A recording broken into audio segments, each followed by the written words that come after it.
Proverbs 5:20. Don't go crazy over a woman who is unfaithful to her own husband. Men, listen to this, and also women. Sabi niya, huwag kayong mahibang, huwag kayong mabaliw sa isang taong nagtataksil sa sarili niyang asawa para lang makipagtagpo sa inyo. Kuminsan, is good food for your ego. Wow, pinagtataksilan ng babaeng ito ang husband niya para lang sumama sa akin. Pero paano niyo igagalang ang isang babae na para lang sumama sa inyo, binababoy yung sarili niyang asawa at ang kanyang sarili? Paano mo rin igagalang yung lalaking ganon?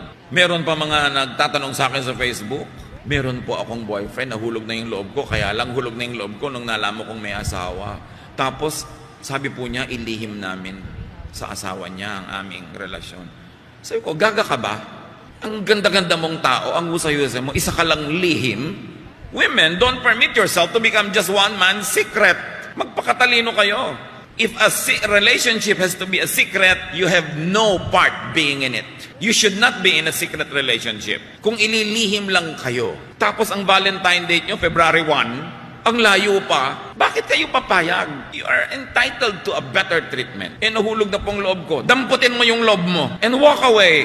Hulog-hulog ng loob. Napakadali naman kasing mahulog ng loob ng mga Pilipina. Matextan lang ng 3 beses na kumain ka na ba? In love na. Kailangan hindi hinuhulog yung loob hanggang hindi ka nag-iimbestiga.